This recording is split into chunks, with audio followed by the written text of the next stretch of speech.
Feeling the pressure, Daniel Suarez admits that his contract uncertainty is a distraction, and Alex Bowman desperately needs to string together some good finishes.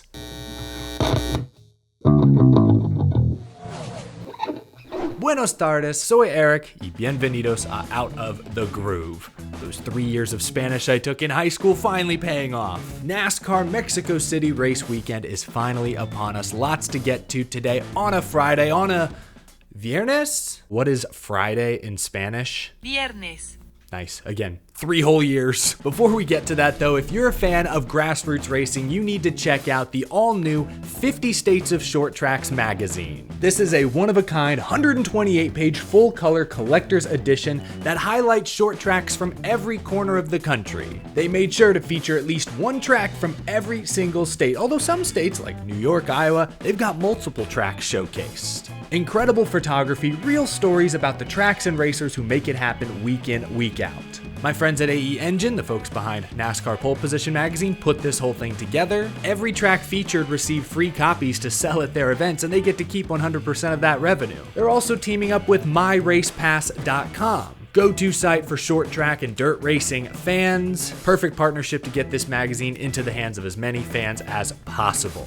You can click the link down in the description below to get your own copy today, and be sure to use special code GROOVY50 to get $5 off your order. These are limited. Once they're gone, they're gone. Don't miss out on this chance to own your own piece of great short track memorabilia. Slowly but surely, it appears the entire NASCAR industry is making their way to Autodromo Hermanos Rodriguez. We talked yesterday about how several teams had their travel plans delayed by mechanical issues with 2 separate chartered aircraft. The Haas team seemingly had to overnight ship themselves to Mexico City, but they appear to have arrived. Other drivers, other team members, slowly but surely making their way to the racetrack. NASCAR last night preemptively edited the race weekend schedule as a result of these unforeseen travel delays. There was a Cup Series practice session scheduled for 11 a.m. and 1 p.m. local time today. Those have been pushed back to 2 and 3:30 p.m. respectively. The Xfinity Series practice session scheduled for today has been pushed to tomorrow morning, Saturday morning at 9 o'clock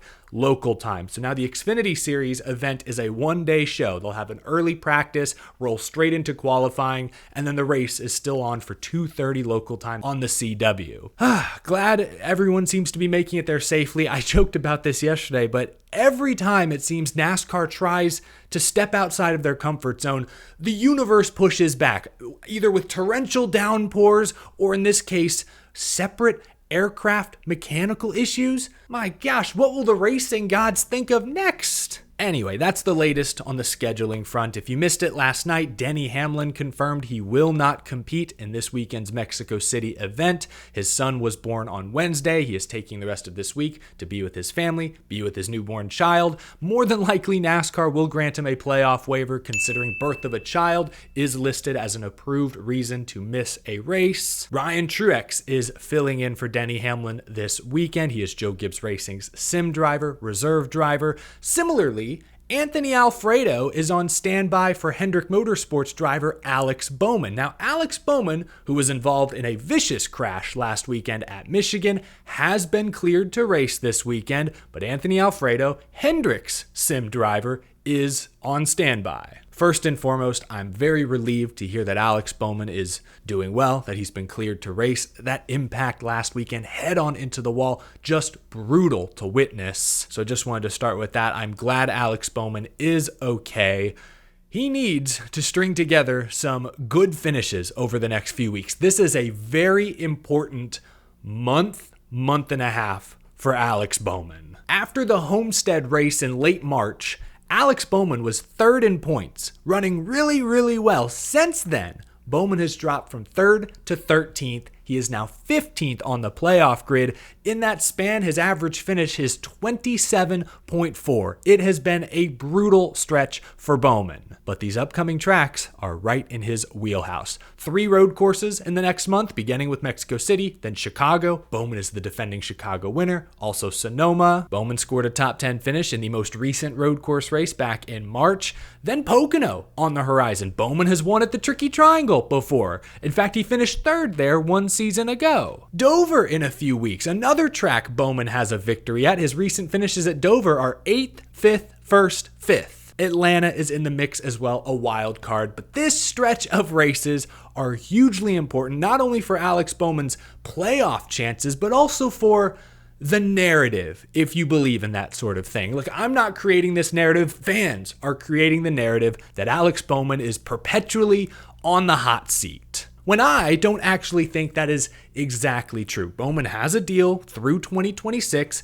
Ally, his core sponsor, seems to like him. I don't think Bowman's job is in any imminent danger, but he'd love to enter those negotiations next year with some positive momentum. He'd love to sit down with Rick Hendrick and point to, hey, I've made the playoffs back-to-back years. I've won races back-to-back years. Because let me put it this way, compare Bowman to some of his teammates. William Byron entered this season in a contract year, but it was never a storyline because everyone and their mother knew that Byron and Hendrick were going to get a deal done. Kyle Larson is entering a contract year next season, same time as Bowman. But again, no one's talking about it because everyone knows Larson is arguably the best driver and Hendrick is arguably the best team. That match just makes sense. Alex Bowman, by comparison, is not a sure thing. Again, I think Ally really likes him. Their deal with Hendrick goes through 2028, but they're a big part of Rick Hendrick's car dealership empire. And shoot, Dale Jr. is who voiced their commercials a couple years back. So personally, it feels like Ally is linked more to Hendrick than any one specific driver. Just throwing that out there. Just being honest, if I was Rick Hendrick, and right now I could choose between Bowman or, just hypothetically speaking, Ross Chastain, I would pick Ross Chastain 10 out of 10 times. I wouldn't lose a wink of sleep. If I could choose between Bowman and Carson Hocevar, I'd take Carson Hocevar in an instant. He's younger, a little rougher around the edges right now, but the ceiling, the upside to me is obviously higher. Again, all hypothetical. I'm sure Trackhouse wants to hold on to Ross Chastain. I'm sure Spire wants to hold on to Carson Hocevar, and these negotiations are a year down the line. But my point is, these next few weeks are a great opportunity for Alex Bowman to gain some leverage. If he can win one of these upcoming races, maybe win multiple races. If he makes the playoffs this season, that will give him some much needed positive momentum when going into those 2027 and beyond negotiations with Hendrick Motorsports. Because right now, if I'm being honest, I don't think Alex Bowman is the best candidate for that 48 car. I don't know if a better candidate is available right now, but going into next year, Rick Hendrick will do his homework. I'm rooting for Alex Bowman. I was a big fan of Bowman, a big believer in Bowman at the start of this year. If you've watched my videos, but I'm very disappointed with the slump he is going through the past couple of months. Glad he's okay. Hope that Mexico City is a bounce back race for him, and I hope it kicks off a string of good runs for driver 48. Alex Bowman may be feeling pressure, but no one in the NASCAR Cup Series right now is under more pressure than Daniel Suarez. And the pressure Daniel Suarez is under is more imminent. Suarez is in a contract year. He does not have a deal for 2026, and unlike Alex Bowman, his replacement could be in the building at Team Trackhouse. Obviously, this is a very exciting weekend simultaneously for Daniel, representing the NASCAR Cup Series in his home country of Mexico, racing at a track that he's won at before in the NASCAR Mexico Series. He unveiled this awesome, beautiful new helmet design.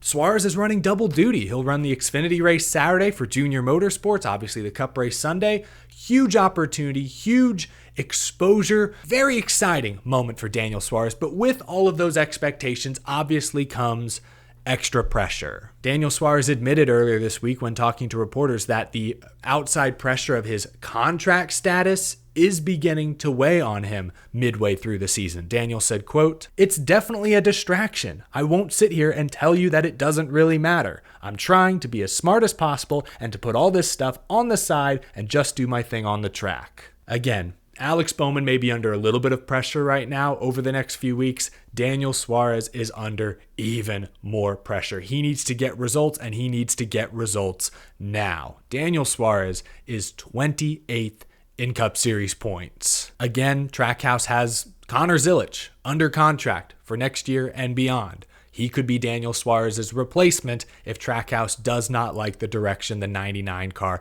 is headed. Like Alex Bowman, Daniel Suarez is easy to root for. I think he's a really good dude. I think he so far has handled the pressure of being the face of the sport in Mexico City really, really well. But ultimately, this is a results-oriented business, and Daniel Suarez has not consistently gotten the results.